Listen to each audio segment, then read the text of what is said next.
Hello and welcome back to Behind the Bad podcast with me, Porcelain Victoria. Today we're going to continue reading Revolting Prostitutes by Juno Mack and Molly Smith. So,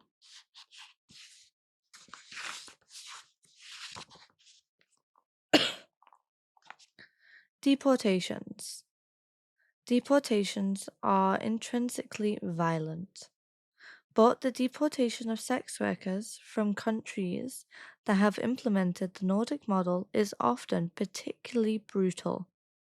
In Canada, sex worker group Butterfly says that migrant women are frequently detained indefinitely by immigration enforcement. Some spend weeks or even months being subjected to, quote, inhuman and degrading treatment, false allegations, and false evidence being used to keep them detained, end quote, before being deported. One sex worker named Cookie said, quote, the first night was incredibly cold since I only had my vest while sleeping on a board. I thought to myself, quote, I have no clothes and I have no food. What did I do wrong? For a full week, I was not allowed to shower or change my clothes. Butterfly reports that another migrant sex worker stayed with a friend after escaping domestic abuse and was then attacked by a client in the flat they both shared. When the police arrived, they immediately arrested her friend on suspicion of trafficking her and arrested her on suspicion of working illegally. Both of the women were deported. Police in Nordic countries routinely use sex workers' reports of violence to deport them. One woman, whom the police had identified as a sex worker after she reported an incident of violence that gave her a serious head injury, was deported from Oslo so rapidly that the injury made it difficult to travel. In 2014, 3 Nigerian sex workers in Oslo were attacked and robbed in their home at gunpoint. The woman went to an emergency shelter to recover, but when they returned to their home a few days later, they were arrested and deported. They had valid visas and had not overstayed them. To deport people who come to your attention as victims of a violent crime is an incredibly aggressive enforcement approach, not one that should be considered normal or legitimate. When a case came to light in 2017 of a woman in London who had been threatened with immigration enforcement after reporting a rape, there was rightly a national outcry. Yet, Nordic prostitution policy, where such cases are routine, is held up as aspirational and feminist. In our view, nobody deserves to be deported, but the police break even their own rules by deporting sex workers who have a legal right to be in the country. Swedish authorities routinely deport migrant women from other EU nations on the grounds that sex work constitutes, quote, a threat to public order and security, or a, quote, a dishonest means of support. It is no coincidence that so many of the sex workers deported from Scandinavia are black women. The Nordic model emerged in response to racist anxieties about the migration of black sex workers, particularly to Norway, who were depicted through the stigmatizing trope of the sexually aggressive black woman. Oslo sex worker outreach organization Prosentret notes that when the law was drafted, there was lots of discussion about how, quote, the streets had become immoral. Most of the debate was about the very visible Nigerian women.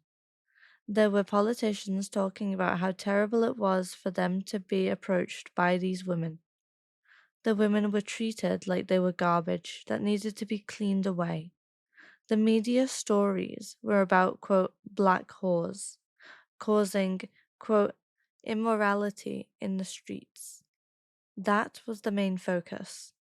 The criminalization of sex workers for sharing flats, the use of fines and evictions against sex workers, and the extremely aggressive use of deportations are incompatible with the claim that the Nordic model, quote, totally decriminalizes sellers. It retains, adds, and intensifies numerous tools with which to harass, prosecute, arrest, or harm sex workers through criminal law or civil measures. In conveying to the police that disrupting commercial sex is their job, the law pushes the police to use these tools against sellers, which they do with particular alacrity when the seller is black.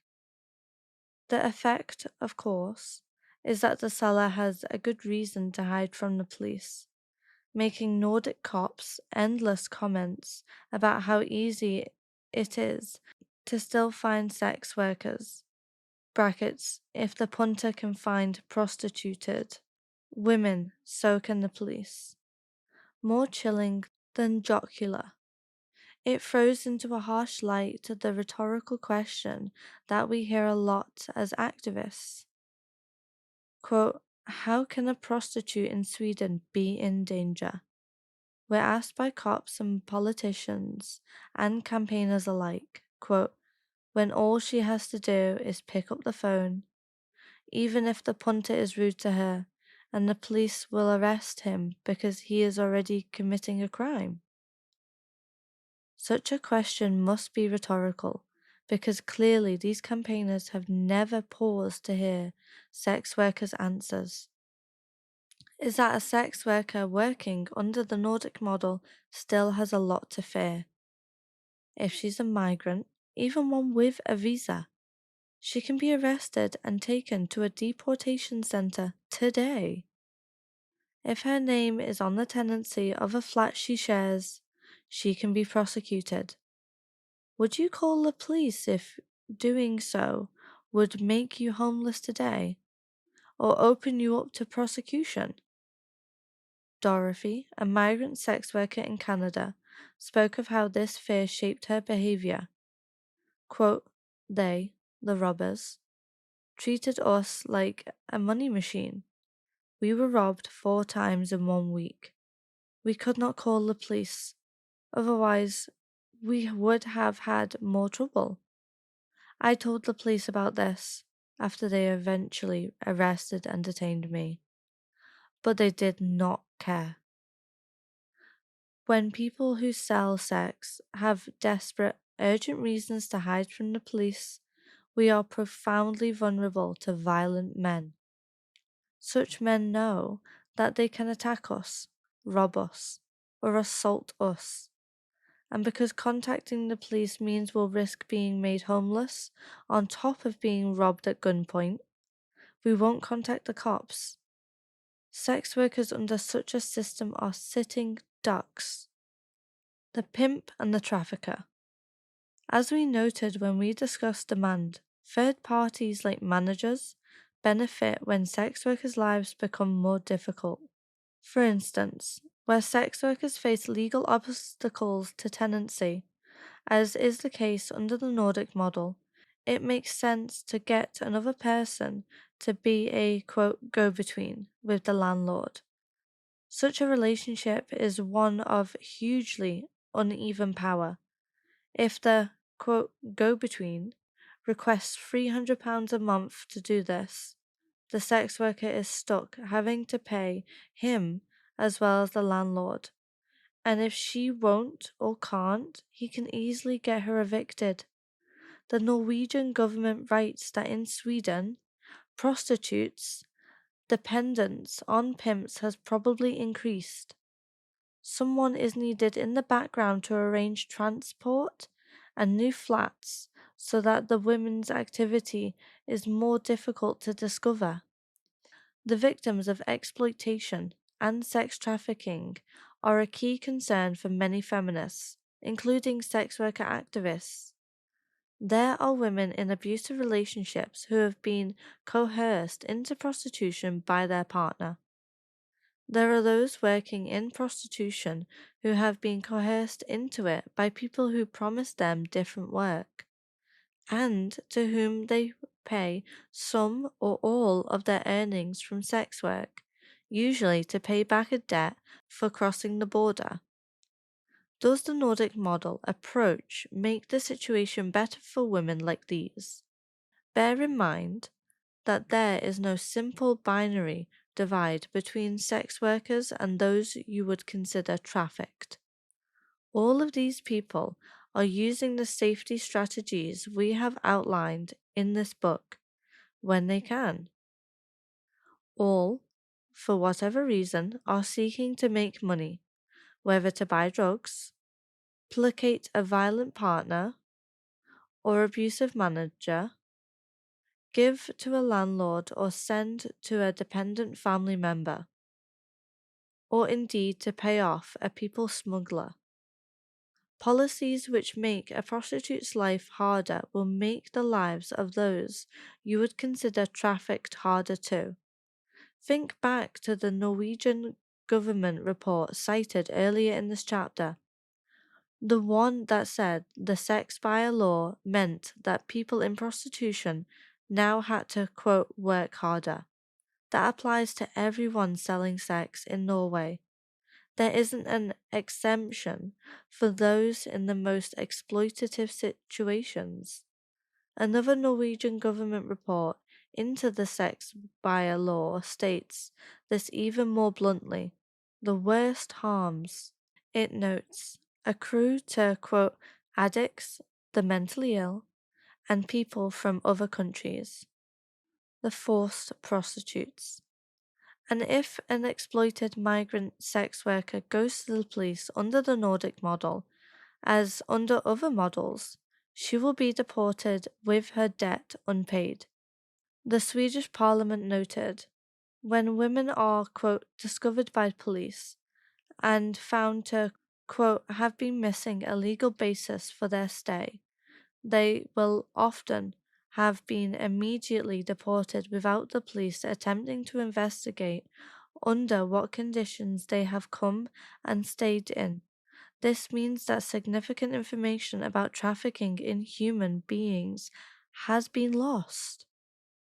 If such a woman tries to seek new employment through exit services, she may be told she needs to quit sex work before they can help her. She is likely to be fearful of approaching exit services at all, for fear that revealing herself to anybody, quote, official, will lead to her deportation. So she must continue to sell sex, whether under duress or entirely of her own volition. All the while, the number of clients shrinking, the shifts getting longer, and work growing more dangerous. Would all this be worthwhile if the market for commercial sex in Nordic countries is smaller? Fewer women will be exploited in prostitution and even trafficked, right? The problem with this idea is that criminal law is not a key determinant of the size of the sex industry in any given country. Look at the United States. If criminalization was the key factor in the size of a country's sex industry, the US would have a tiny sex industry. As Chapter 5 details, in many states, penalties for purchasing sex far exceed those in Scandinavia, and of course, sex workers themselves, along with managers, landlords, taxi drivers, and colleagues, can all be swept up into prosecution. Yet the US has a huge sex industry. That's because the key determinant is not criminal law, but poverty and people's access to resources. When a country has no social safety net, or when the social safety net excludes some People struggling to avoid homelessness or to pay for healthcare might well sell sex in order to get housing or medication. People who are undocumented struggle to enter the mainstream labor market or to assert any labor rights. In these contexts, some people sell sex, often under conditions that are, to a greater or lesser degree, exploitative or abusive.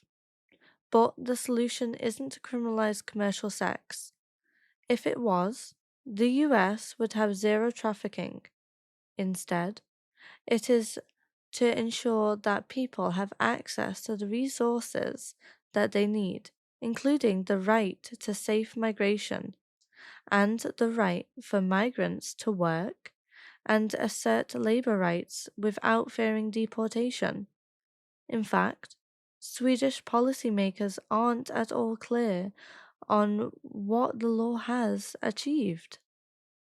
Claims that levels of sex work have declined are generally misleading, as they are usually based only on levels of street based sex work.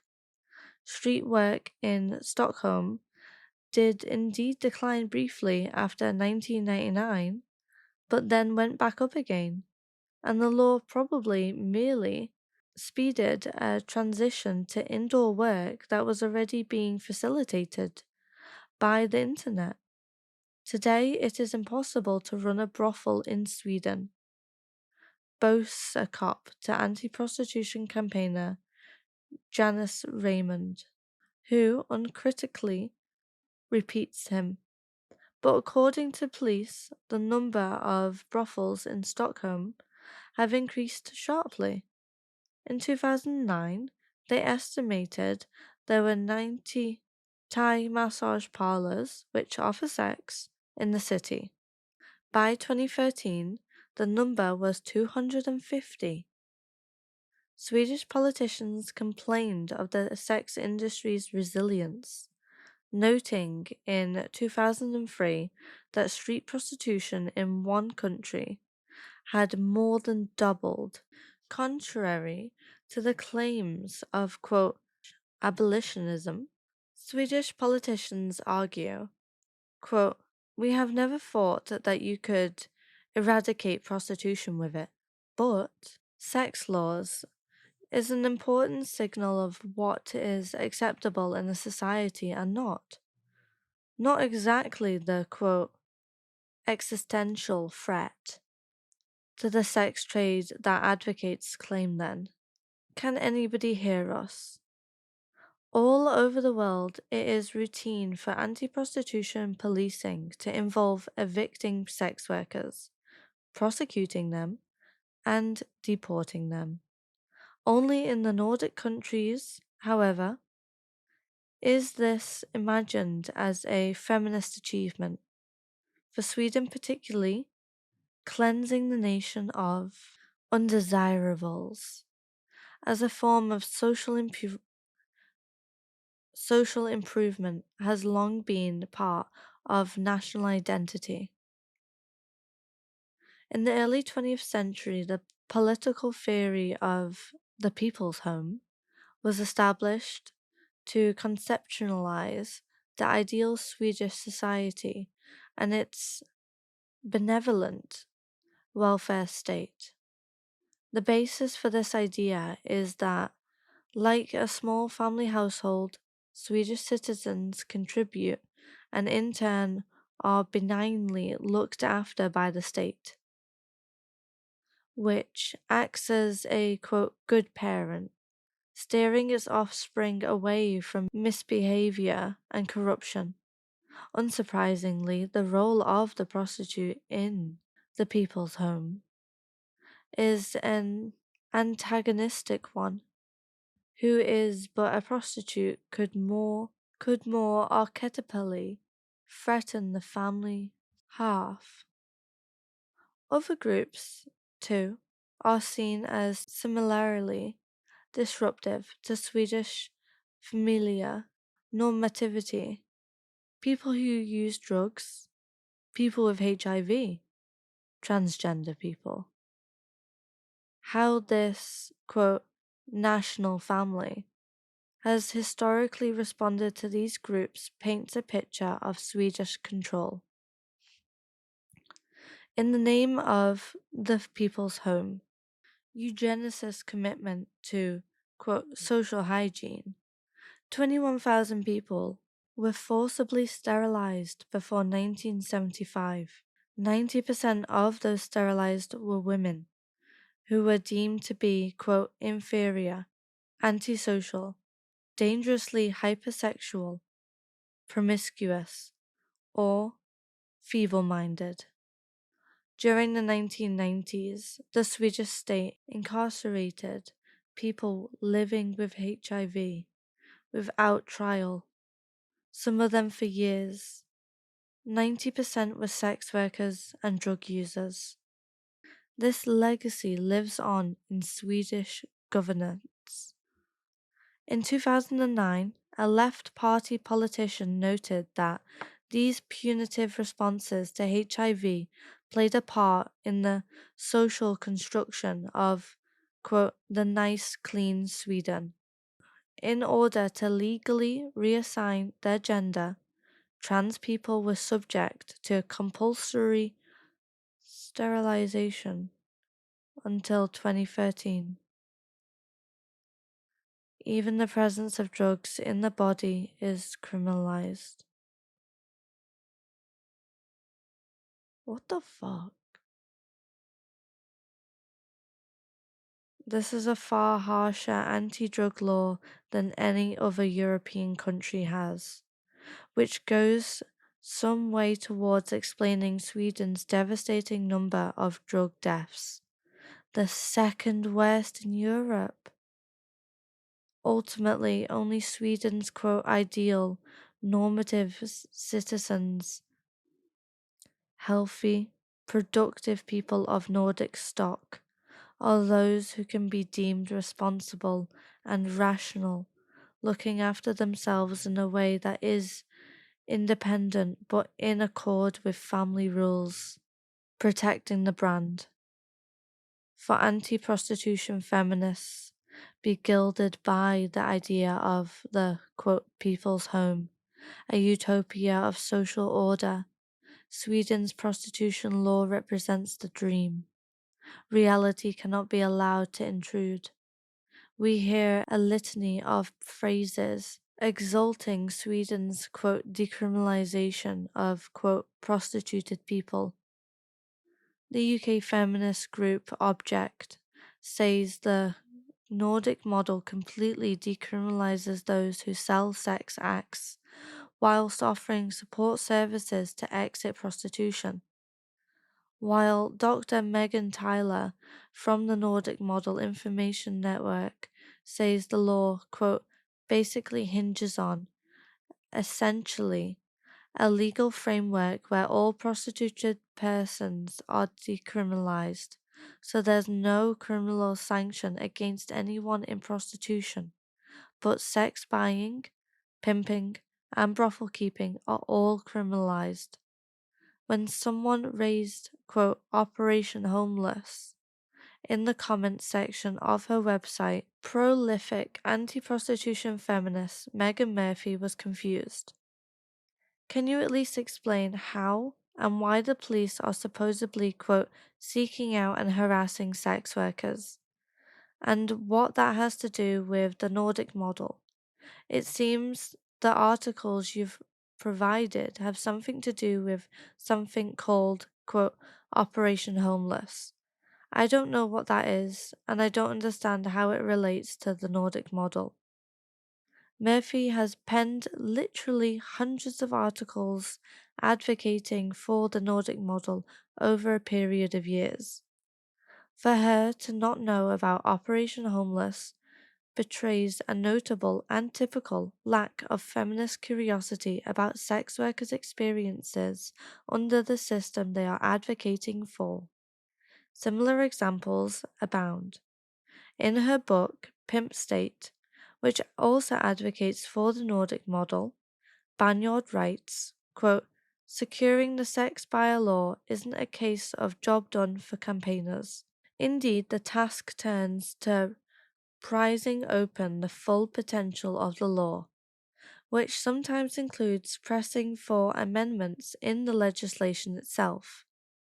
At this point, the reader might wonder if Pimp State will acknowledge Operation Homeless, prosecutions, deportations, or other abuses that sex workers suffer in Nordic nations. Banyard instead continues, quote, in Sweden, for instance, the maximum possible penalty for paying for sex was increased in 2011 from 6 months to 1 year's imprisonment. These sorts of issues that the law has sometimes not been enforced enough against clients or that the penalties were too low are the only criticisms of the law Banyard raises. Another anti-prostitution activist told an audience of activists and politicians, quote, of course, under the Nordic model, no one selling sex is criminalized. Yet, we're told constantly that they are criminalized, de facto, and I'm not sure what that means. I mean, you're either criminalized for selling sex or you're not. Emphasis ours. When Amnesty report came out, full of the voices of women like Mercy, Mary, Esther, Eunice, speaking of criminalization, eviction, and deportation, UK campaign group Nordic Model Now simply commented, quote, the Nordic model works and should keep on keeping on. The People's Home brand is closely linked to ideas of innovative social democracy. As a result, when other countries implement prostitution laws based on those of Sweden, they tap into the same feminist catched, even when such pats on the back are far from deserved. In Canada, Bill C-36, or the Prosecution of Communities and Exploited Persons Act, was introduced in 2014. The law, which criminalized clients and advertising while retaining most of the existing penalties for prostitutes, brought an array of political favors to the fore, from regressively hostile to progressively poetic. Conservative MP Joy Smith spoke with heartfelt compassion of a young abuse survivor who had inspired her fight to bring the bill about. A, quote, living, breathing, beautiful human being with a soul. Truly an admirable sentiment. It's never a bad time, of course, to be reminded that prostitutes have souls, especially when compared with the words of conservative colleague Donald Platt, who said, quote, we don't want to make life safe for prostitutes. We want to do away with prostitution. That's the intention of the bill. Wow. Other proponents of C-36 framed the issue as one of, quote, community harms, such as noise, impeding traffic, harassment of residents, quote, unsanitary behaviors, and the encroachment of sex workers into the spaces of school children. Again, quote, end demand reveals itself to be a roomy enough for multiple political ideologies. In the same debate, Smith again asserted her feminist credentials. Quote, this bill is historic and it's progressive.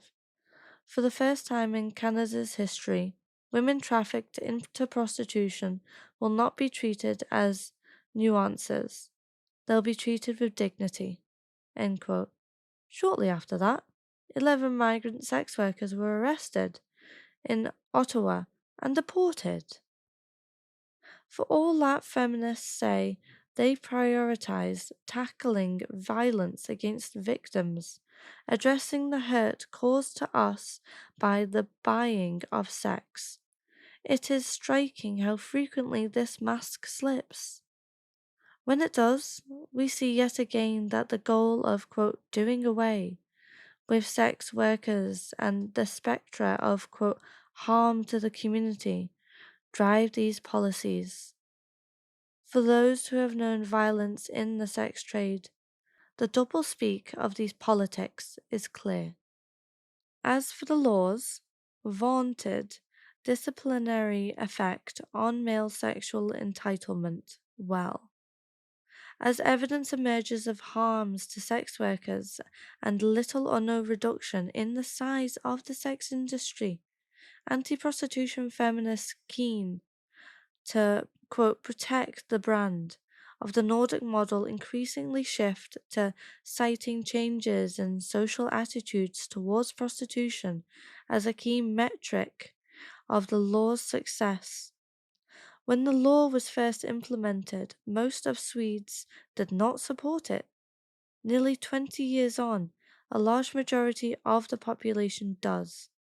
As Banyard writes, quote, that attitude shift is at the heart of the sex buyer law on the statute book, and its enforcement on the ground is about society collectively drawing a line in the sand. The suggestion is, of course, that the effect of the law has been set a new and more feminist norm. Swedes no longer think it is acceptable to, quote, buy a woman for sex. In making this argument, advocates of the Nordic model make a telling omission. The same survey that shows many more Swedes now think it unacceptable to pay for sex also shows that many more Swedes now think it's unacceptable to sell sex too. A majority of Swedes, particularly women, would like to see prostitutes fined or jailed. The, quote, line in the sand that Banyard and others are so keen to celebrate looks less feminist when it is drawn to penalize not only the client but the prostitute too. As retired academic Robert Fullenwider writes, quote, the shift in opinion to a strong majority favoring criminalizing all facets of prostitution suggests the sex purchase ban has implanted a norm, to be sure, but it may not be a norm feminists should take comfort in. Okay, so we are ending on page 172. Yeah, this is so shocking. I did not really. I thought genuinely before even before the book, going really deep into sex work, um, all the Nordic model and political side, and I mean, you need to get political, when you are in sex work, otherwise, you're in trouble, and it is, you can get criminalized. Laws change, bills come through, all that such, but to know, like, I hear so many people say, oh, Sweden's amazing, Sweden's this. It's horrific what they did to transgender people. How on earth did they ever think that was acceptable? To do to a human being. Disgusting. Sweden is not what I thought it was. Yeah. I hope you enjoyed this episode. This has been Behind the Paddle with Porcelain Victoria. And we've got, I think, 3 more parts to this book. And then we're done with it. So if anybody has any more book suggestions, I'm making a list. I would love to hear it. If you would write a lovely review or give us the most amount of stars, that would be amazing. It is greatly appreciated. This will be on Spotify, Apple, YouTube, everywhere. So thank you so much for listening. Thank you so much for being here while we're listening to part 17 of this. And goodbye. Bye.